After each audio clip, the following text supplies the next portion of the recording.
Boa tarde, estamos mais uma vez a fazer uma entrevista para a nossa parceria com a Alinea aqui no Porto Pós-Doc. Hoje tenho comigo o Dídio Pestana, que é o realizador de Sobre Tudo Sobre Nada, um filme que está em competição. Obrigado, Dídio. Vamos falar um bocadinho sobre o teu filme e se calhar sobre aquilo que tens feito antes também com o Gonçalo. Seria interessante perceber o teu percurso. Antes de mais, se calhar para começar pelo Sobre Tudo Sobre Nada, que é um filme que junta muitos anos da tua vida. Eu gostava de saber um pouco se tu, ao longo destes anos, foste filmando sabendo que querias fazer um filme, ou porque é que foste filmando a tua vida, o teu dia-a-dia? Sim, a ideia inicial era fazer um filme. Sabia que queria abordar vários tópicos, um deles era a questão da família e o outro a questão do amor. Depois, claro que com o passar dos anos, com a questão das vicissitudes da vida, o filme foi-se transformando um pouco, mas essa linha condutora está lá, desde o início. E sim, sempre que estava a filmar, sempre um bocado com essa ideia de filme, mas ao mesmo tempo, pronto, também não me preocupando também tanto com o filme em si ao mesmo tempo. Não sei se faz sentido, mas... E sim, foram 8 anos de gravações e nos últimos 2 anos já gravei menos, também porque já senti que não havia ou que já não precisava de filmar tanto e ao mesmo tempo foi na altura que comecei a editar, pelo menos a selecionar imagens e a tentar perceber onde é que eu poderia ir com o que eu tinha e como é que eu poderia organizar o material. Quando começaste a filmar, foi em 2010, estavas à espera, o que é que tu esperavas nessa altura? Tipo, vou filmar durante 2 anos e depois monto isto. Alguma vez pensaste nesta distância temporal? A verdade é que, pelo facto do filme ter 8 anos, ganha uma densidade muito maior do que se fosse um diário de 1 ano, por exemplo, não é? Por isso, como é que podes explicar um pouco mais como é que evoluiu, se tu tinhas uma janela, se já pensavas exatamente o que querias fazer? Não tinha propriamente uma janela temporal para o filme, e ele podia ter acabado mais cedo, se na altura se calhar a minha vida se tivesse sido de outra maneira. Eu acho que estive à espera, não tinha uma linha temporal, mas sabia que ia chegar a uma altura em que já não teria mais nada a acrescentar ao que eu queria dizer neste filme. E então, isso foi no fundo o que já aconteceu há 2 anos atrás, com algumas... por várias razões, mas também porque senti que já não estava a acontecer nada de super extraordinário na vida que acrescentasse a este filme. E ao mesmo tempo também questões muito técnicas também da Kodak ter deixado de fazer os color reversal e na altura também depois começou a ficar incomportável também filmar em Super 8, porque quando eu comecei custavam 15 € os filmes e agora os novos que vieram estão à venda em Berlim por 55, sem revelação, sem nada, portanto é impossível usar Super 8 agora, sim. Como é que tu decidias o que é que filmavas? Isto é, tinhas sempre a câmera ao teu lado? Quando é que era o momento de carregar no REC e começar a filmar? Como é que distinguias o que é que ias filmar? Porque tendo em conta que, quer dizer, não tinhas uma ideia de montagem ainda na cabeça, ou tinhas, não sei, podes explicar isso, mas tipo, isso é interessante, não é? Porque a certa altura podes perguntar porque é que estou a filmar e não estou a viver, não é? Como é que distinguias essas duas coisas? Acho que nunca distingui muito, ou seja, eu sempre estive a viver os momentos, isso acho que é mais importante do que estar a filmá-los, mas sim, sempre tinha a câmera comigo e passou a ser a parte de, no fundo é como ter um telefone ou como ter um outro equipamento em que de vez em quando tiras umas fotografias ou fazes um pequeno vídeo e isso não quer dizer, se estiveres sempre a utilizar, claro que te impede, mas a vantagem do analógico é que não podes estar sempre a usar, por isso tens de tomar essas decisões. Essas decisões sim, foram muito instintivas, depois ao mesmo tempo que ia vendo o material, porque daí também eu ter escolhido filmar com positivos, que me permitia revelar e ver em casa o material à medida que ia filmando, e foi-me permitindo perceber também que se calhar de certo tipo de imagem já tinha o suficiente, que se calhar precisava de outro tipo de material, e então trabalhar isso. Ou então houve material que eu resolvi repetir em exaustão durante as filmagens. Aliás, há várias coisas relacionadas com... são meio fetiches, não é? de águas, que são temáticas recorrentes ou tópicos recorrentes nas minhas imagens. Continuas a filmar? Estou a começar agora a fazer outras filmagens, mas já não em Super 8 para já. E pronto, eu acho que quando fechei o projeto este ano fiz minhas últimas filmagens no início do ano, que são umas imagens que até aparecem no filme, uma coisinhas, são coisas da minha casa em Berlim, já interiores. Foi filmado já com outro tipo de rolo, já tem um bocadinho mais grão.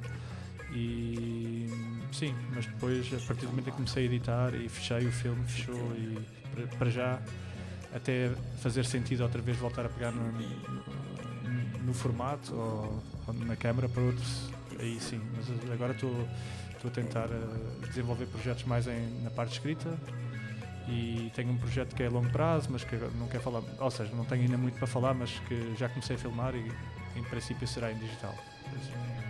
Sim, mas não sentes essa falta, não é? Quer dizer, quando se anda 5 anos com uma câmera ao lado a filmar quase tudo, conseguiste cortar assim de um dia para o outro, já não deixo de filmar, quer dizer, também há a parte financeira da coisa, não é? Como estavas a dizer, mas há um corte, não é? Com uma certa prática. Sim, é como... Sim, deixas de andar há uma companhia que tinhas, que desaparece. Mas sim, não sinto tanta falsa, porque tenho ainda alguns projetos relacionados com Super 8, mas mais com material de arquivo. Eu tenho assim um arquivo grande, e essa parte continuo de vez em quando a visionar, a organizar, e a tentar perceber se há alguma coisa ali que eu possa... eu tenho umas ideias, mas até ter a certeza que vale a pena tornar aquilo algo. Mas, portanto, é um corte, de certa maneira, mas ao mesmo tempo também foi um processo gradual, ou seja, houve se calhar essa fase inicial dos primeiros 5, 6 anos muito intensa da câmara. Depois quando comecei a sentir que já não precisava tanto da câmara, comecei a deixá-la em casa de vez em quando. E pronto, isso fez com que esse processo não fosse uma traumático, exato.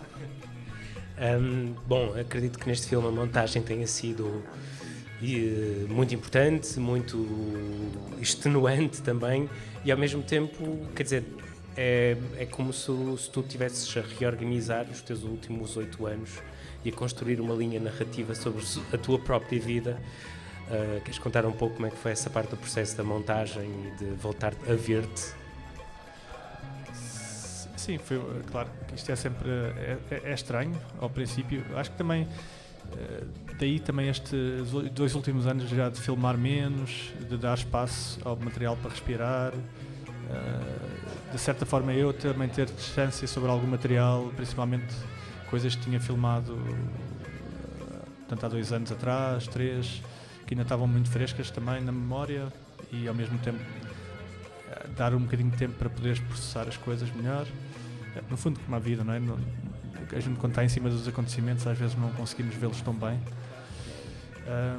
Em relação à organização, foi sempre, pronto, como eu fui sempre vendo em casa, fui sempre tendo noção do material. Depois, quando digitalizei, organizei muito por tópicos que eu já tinha na cabeça, mas muito de... organizei, por exemplo, por pessoas. Eu tenho tipo, a lista dos meus amigos todas como keywords. Depois tenho tópicos relacionados com tipo água, oceano, lagos, Berlim, Lisboa, todas as cidades. Pronto, e isso ajudou-me um pouco também depois na montagem ter esse... É uma coisa muito prática, mas para mim fez-me todo sentido ter essa organização do material. E depois foi construir uma narrativa que para quem vê parece linear, não é? Ou seja, que tem uma temporalidade, uma progressão linear, mas que para mim, que conheço o material e sei quando o filmei, não é assim tanto, mas também isso não é minimamente importante. Mas para mim era importante, eu não queria replicar esse processo da memória confusa, eu queria contar uma história e então por isso também essa organização um pouco mais temporal. Depois a questão da memória, os tópicos que eu quis mais trabalhar têm a ver com a questão da localização temporal e também física do material. Pronto, e para isso o Super 8 nesse aspecto tem essa facilidade ou essa vantagem, sim, porque qualquer coisa que filmes, mesmo sendo agora, já perde um tempo, ganha logo um tempo de memória, não é? Mesmo que tenhas filmado ontem. E depois no trabalho de som também tentei usar materiais que vêm de sítios diferentes. Eu uso, sei lá, tenho imagens no Chile com som do mar de Portugal. Pronto, e isso também não me interessava que isso passasse, mas que estivesse lá. Eu acho que é uma coisa que, às vezes que se sente. Pronto, é isso. Mas sentiste algum tipo... A tua relação com o material conseguiu ser distanciada, porque tens ali muitas coisas da tua vida que são muito pessoais. Na verdade, até podes falar um pouco disso, sobre a tua própria exposição de coisas muito pessoais, e acredito que algumas sejam difíceis de voltar a ver ou de voltar a trabalhar. Sim, claro. Não acho... não, a questão da exposição... no fundo eu já sabia que isso que fazia parte, não é? Quando decides que vais fazer um documentário pessoal, já sabes que isso será parte, mas também ao mesmo tempo estás a fazer a montagem, tu estás sempre a fazer escolhas do que é que queres mostrar ou não, no fundo. Mal feita a comparação estranha, mas tipo, não é muito diferente do que curar um Instagram ou um Facebook. No fundo tu mostras o que queres, mas claro, tentei ser o mais sincero possível, ao mesmo tempo não deixando de ver a coisa como um filme que quer contar uma história e que se calhar precisa de diferentes momentos. Pronto, isso foi também organizado, mas houve uma altura que eu acho que quando eu comecei-me a ver como personagem,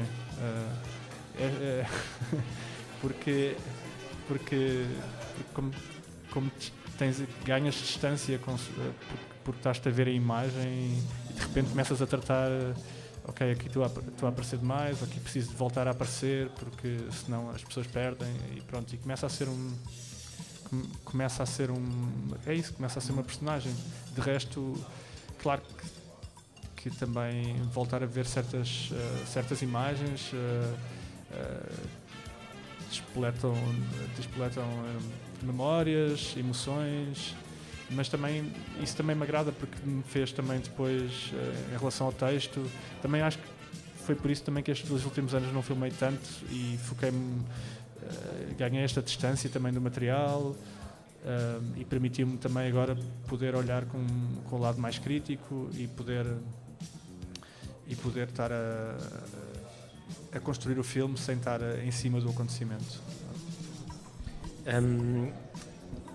O filme tem muitos dos teus amigos, não é?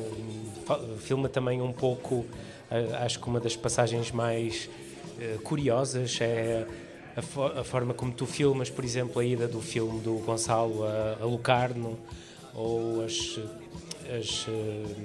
os piqueniques que fazias em Berlim, em que eu, por exemplo, reconheço a Mariana, o Francisco, etc. Como é que foi a reação dessas pessoas ao filme? Isso é uma coisa que é assim interessante, não é? Porque eles devem ter um olhar mais nostálgico, se calhar, do que tu, que tiveste tanto tempo com as imagens. Acabamos todos por ter um...